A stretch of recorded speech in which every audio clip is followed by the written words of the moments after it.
Uvira tugiye tombe. Uvira tombe. Special mukaya tugiye kwa advance kabisa tuyatake. Amoye. Kabisa. Kuri n'ibiyaga. Kanya turahita urubunda.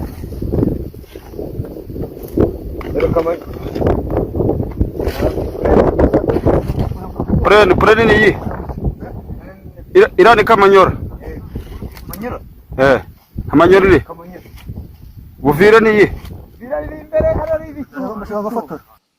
Ingabo za AFC M23 zatangiye igikorwa cyo kurwanya umwanzi mu gace ka Kaziba no mu bindi bice byose byerekeza Uvira. Nkuko tubibonye nyine aba bahagaze ku musozi ureba Uvira kandi bitegura kongera guhana umwanzi wabo ngo ni ingabo z'abarundi.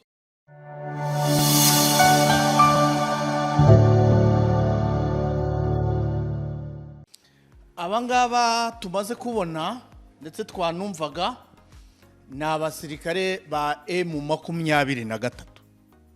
Bigaragara yuko ni abasore baracyari bato, ni imigirigiri. Kabone nubwo wenda abangaba baba bari n'ama escort ku ruhande haba hari bafande babo. Binakureho bya bindi bivuga yuko hashobora kuba hari abandi barwana bo bakaza baje gukaba gusa, ntabwo ariko bimeze. Noneho nizere yuko ururimi bavugaga mwarwumvaga, ntabwo nirirwa nsemura, kandi aho bari ni mu mpinga z'imisozi miremire ya Uvira nyirizina. Ntabwo ari ukwibaraguza cyangwa kwikina. Noneho nkange wareberaga kure, nubwo harimo umwe wari utangiye gushinga amashinigani asa naho akora ikimenyetso cy'uko agiye kuba yatangiza intambara. Ntabwo iriya mashinigani yagezayo ukurikije intera ihari. Hariya kereka abaye afite za BM ndetse na za Gatimba nibwo yabasha kurasa hariya yitaga ngo ni mu mujyi wa Uvira.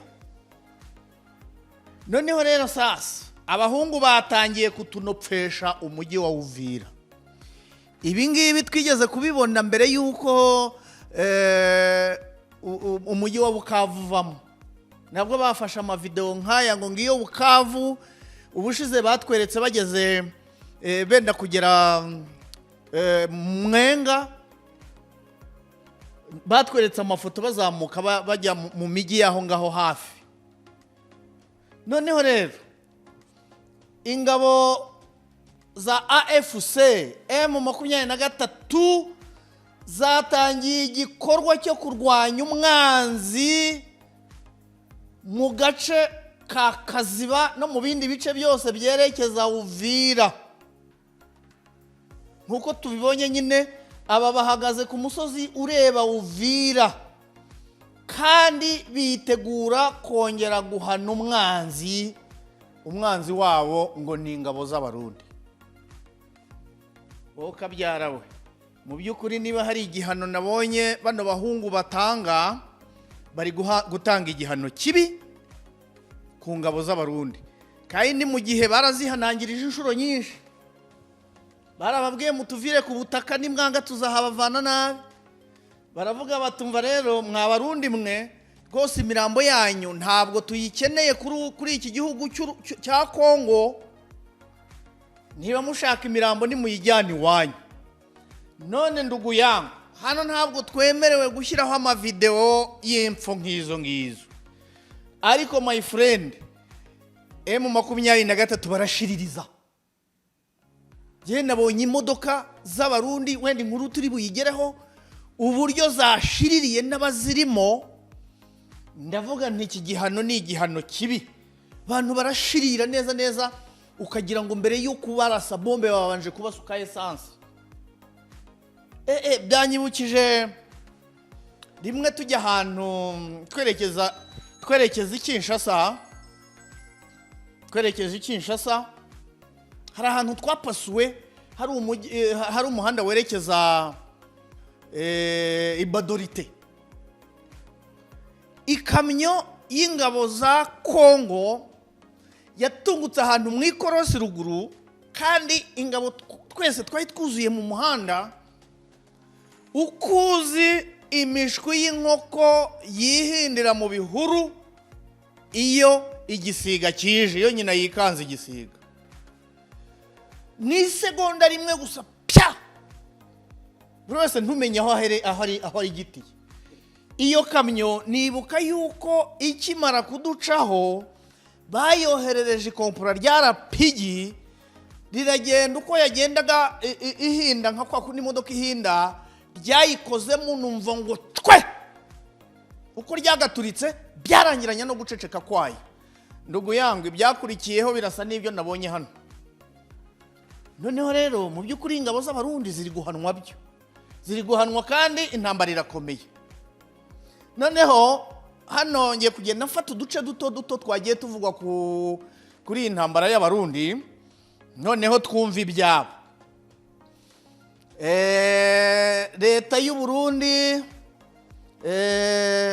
Uburundi bwohereje abasirikare barenga igihumbi. Ntabwo ari none, aba bamaze y'igihe mu burasirazuba bwa Kongo kurwana na FARDC, mu burasirazuba bwa Kongo gufatanya na FARDC n'imitwe yitwara gisirikare kurwanya M23. Ibyo navugaga, amakamyo y'intambara yagaragaye kuwa gatanu muri Cibitoki yose yahindutse ivu.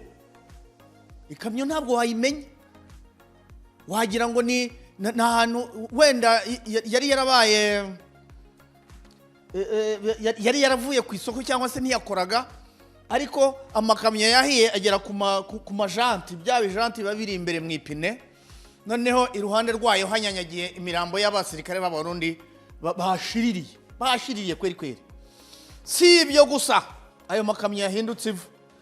Lieutenant Colonel Atanaze Minani wari umuyobozi wa batayo ya 8 y'ingabo z'u Burundi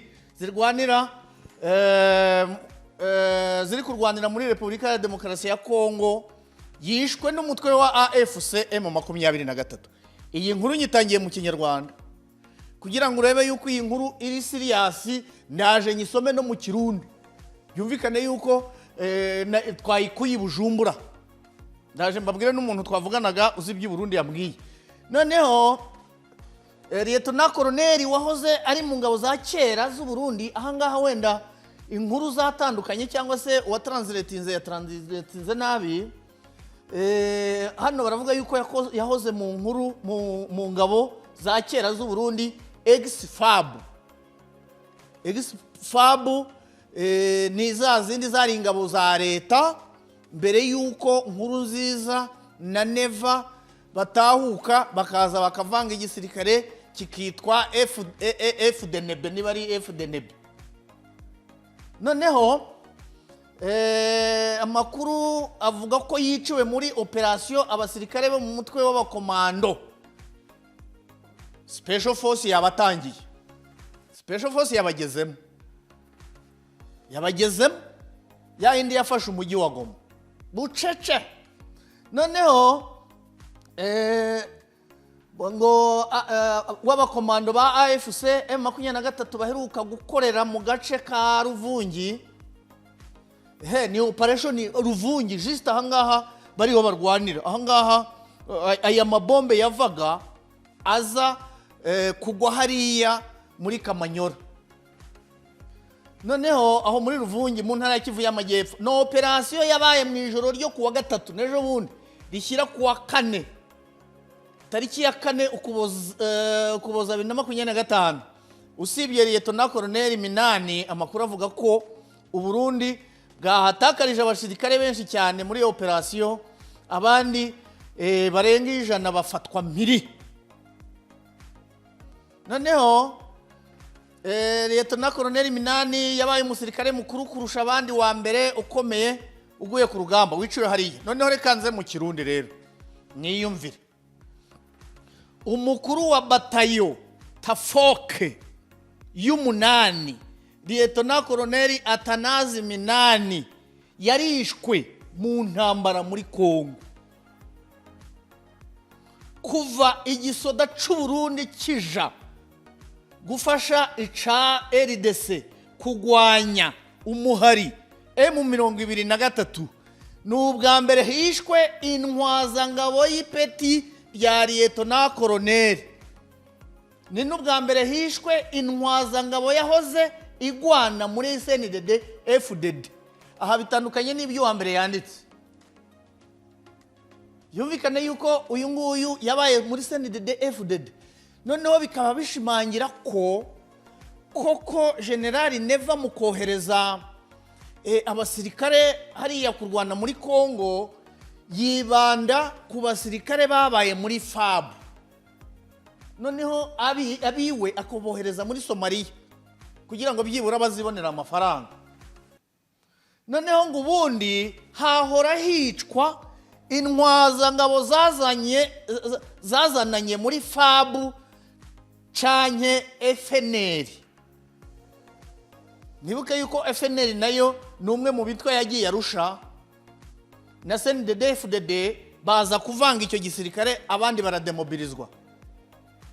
Noneho hamwe n'abinjiye inyuma y'intambara, ubundi hoherezwagayo aba FAB n'aba FNL n'abinjiye igisoda nyuma babajonjoraga.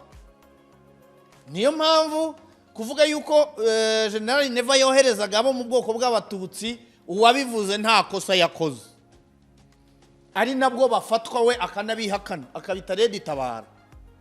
Noneho ati n'ubwa mbere kandi heshwe umukuru wa batayo, Battalion CO. Noneho bo bamwita komanda batayo. Urupfu rwa Liyetona Koloneli Atanazi Minani ruje rusubira kwemeza ko intambara ziriko zibera hafi ya Uvira muri ino minsi zikomeye cyane. Urupfu rwa Liyetona Koloneli Atanazi Minani noneho rero sasa bagiye kutubwira uko yapfuye. Ni bene wabo b'Abarundi, ubwo bahawe amakuru n'abasirikare b'Abarundi.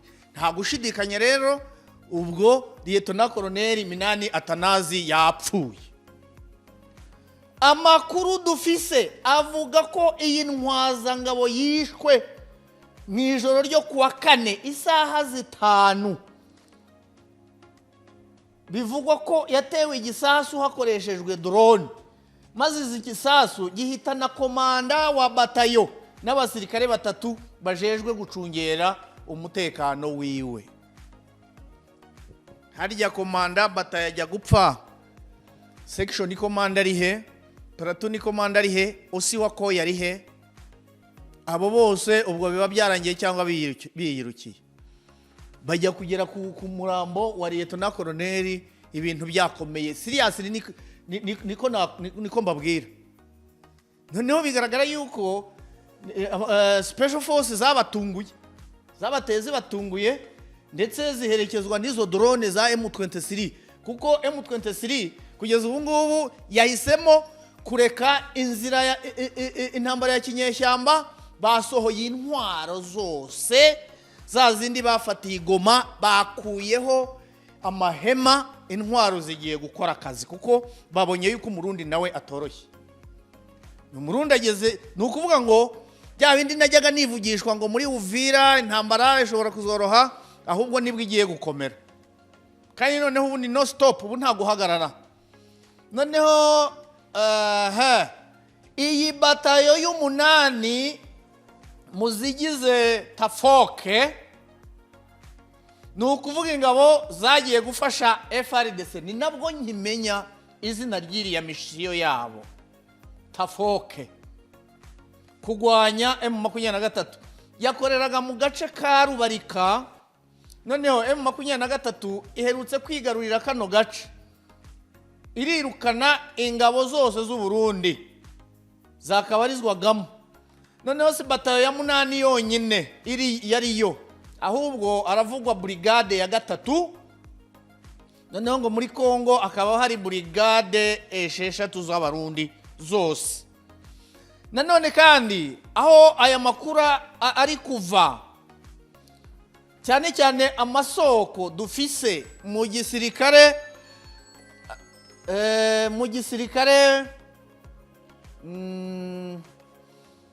amasoko dufise mu gisirikare cy'u Burundi avuga ko abasoda ba brigade ya gatatu bahunze mu ruvange.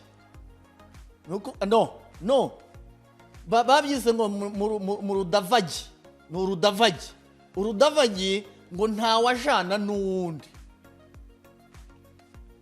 Noneho umukuru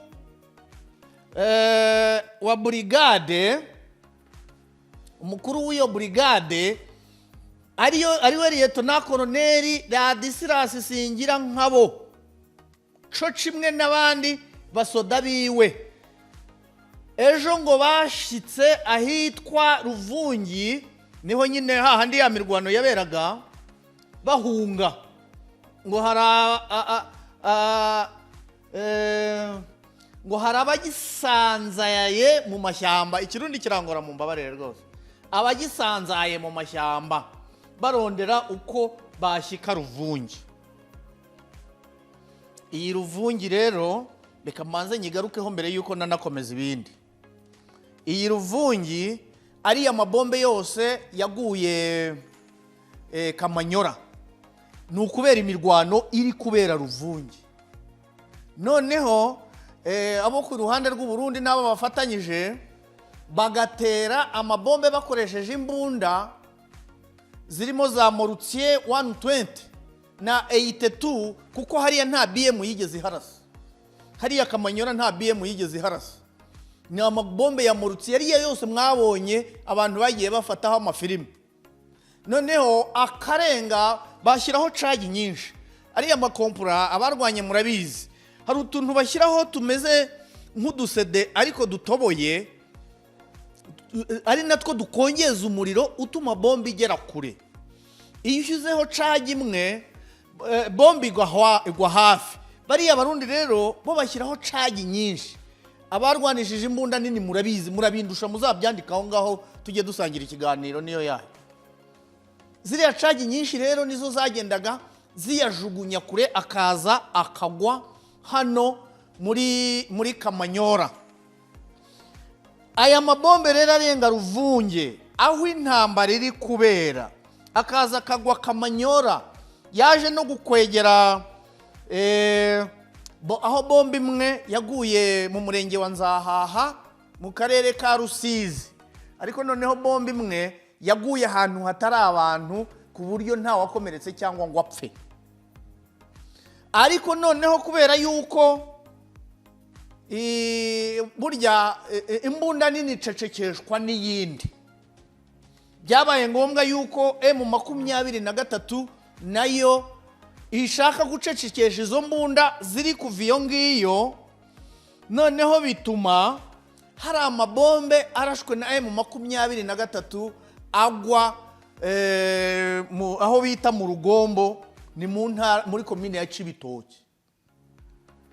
Urumva yuko amabombe muri no minsi aguye mu bihugu bitatu: Kongo, Uburundi ndetse n'u Rwanda. Noneho aya mabombe yaguye mu Rugombo, aya niyo yashajije abantu bo mu gisirikare cy'u Burundi. Ibyo nabyo ndabigarukaho mu kanya. Reka mbanza sonzereye Lieutenant Colonel Atanazi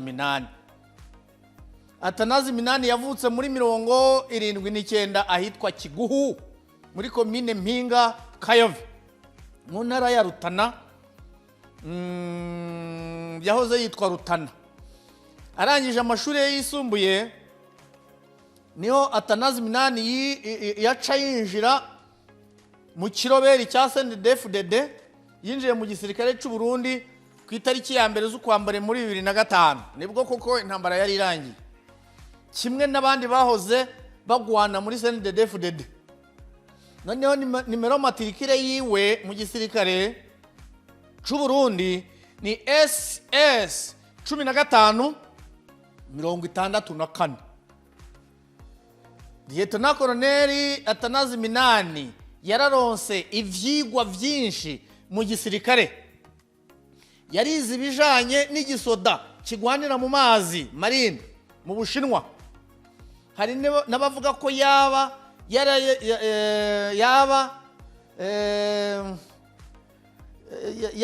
nigiye no muri Sudani, yaba yazihereye muri Sudani. Noneho yaranabaye ujejwe ibikorwa vya gisirikare S3 muri batayo marine imbere yuko arungikwa kurongora batayo Tafok y'umunani muri ntwarante 2025. Ntwarante rwose nabyo bimbajije simbizi, ntwarante menya ari ukwa kabiri. Lieutenant Colonel Atanazi Minani yatwara batayo ifatwa ko yahanwe ngaho yari mu gihano. N'abasoda bamaze imyaka 2 mu ntambara za Kongo batigeze bahabwa akaruhuko. Ni batayo yahuye n'ivyago vyinshi guhera muri Noru Kivu, imaze kubura abasoda benshi. Noneho abamuzi batubwiye ko Lieutenant Colonel Atanazi Minani yari afite intwazangabo iciye ubwenge, yari intwazangabo iciye ubwenge. Nuko rero nuko byari byifashe kuri uwo mugabo twihanganisha mu muryango we. Nari maze kuvuga ibijyanye n'aya mabombe, inyihanganira inkuru nazivanze, ariko zose zirerekeza ku Burundi. Kugeza ubu Burundi nibwo buri kuvugwa muri iriya ntambara, kuko rwose byamaze kumenyekana ko FRDC na Wazalendo bo bahita bikuriramo akabo karenge bakigendera. Ibyo kurwana ntabwo babikozwa. Noneho sasa aya mabombe amaze kugwa muri Kamanyora, amaze gutuma abaturage bagera muri 700 bahungira ku butaka bw'u Rwanda. Birumvikana yuko hari n'indi imwe yaguye ku butaka bw'u Rwanda. Nababwiye yuko imbunda nini icecekeshwa n'iyindi. M23 iteye bombe 3 ebyiri na mabomba 2 mu Kibitoki aho bita mu Rugombo. Guverinoma y'u Burundi rero ifite umujinya umurandura nzuzi iwufitiye AFC M23 nyuma y'uko ingabo zawo zirashe ku butaka bwa kiriya gihugu. Ejo kuwa gatanu tariki ya 5 Kuboza nibwo AFC M23 yarashe ibisasu 2 muri zone ya Rugombo iherereye mu yahoze ari intara ya Kibitoki. Amakuru avuga ko kimwe muri ibyo bisasu cyashenye imwe mu mbunda nini ingabo z'u Burundi zari ziriwe zifashisha zirasa ku birindiro bya M23. Sibyo nababwiraga ko imbunda nini icecekeshwa n'iyindi byanze bikunze. Noneho rero no mu bice bituwe cyane n'abaturage mu duce twa Kamanyora na Gatogota, Minisitiri w'Ububanyi n'Amahanga w'u Burundi Bizimana Edouard mu butumwa yanyujije kuri rwa rubuga rwitwa Igisi yagaragaje ko igihugu cye kigomba kugira icyo gikora ku byakozwe na M23.